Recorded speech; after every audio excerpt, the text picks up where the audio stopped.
श्री स्वामी समर्थ. आज आपण श्री स्वामी चरित्र सारामृत यामधील अध्याय 8वा बघणार आहोत.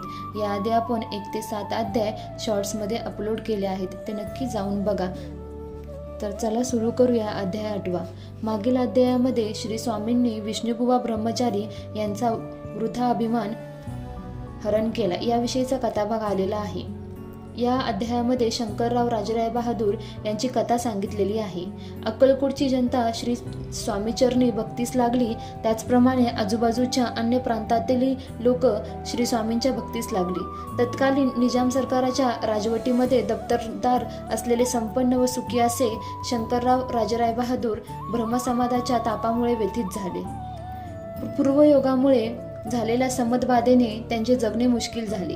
6 लाखाची जहागिरी तसेच सर्व प्रकारचे सुखे अनुकूल असताना देखील दुःखी असलेल्या शंकररावाने संबंधबाधेतून मुक्त होण्यासाठी बरेच द्रव्य खर्च केले. अनुष्ठाने, अन्नदान, ब्राह्मण सत्पर्णे केली, दानधर्म केला, तरी देखील फायदा झाला नाही. उलट शरीर पूर्णपणे काळे पडले. शारीरिक व्याधी उद्भवली. मनाची तळमळ आणि घालमेल दिवसागणिक वाढू लागली. नियतीने लिहिलेल्या पूर्वसंचित दूर करणारा सत्पुरुष भेटेल का आणि या वेदीतून आपली मुक्तता होईल का या विचारात शंकरराव गाणगापुरास गेले आणि तेथे अहोरात्र दत्तसेवा करू लागले. 3 महिन्याहून अधिक काळ त्यांची सेवा झाल्यानंतर एका रात्री त्यांना अक्कलकोटास जाऊन श्री स्वामी सेवा करावी असा दृष्टांत झाला. शंकररावांना श्री स्वामीविषयी फारशी माहिती नसल्याने ते अक्कलकोटास न जाता गाणगापुरासच थांबले.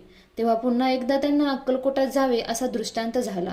या कारणाने शंकरराव राय बहादूर गाणगापुराहून निघाले आणि थेट अक्कलकोट येथे येऊन पोचले. या प्रकारे आपला अध्याय 8वा इथे समाप्त होत आहे.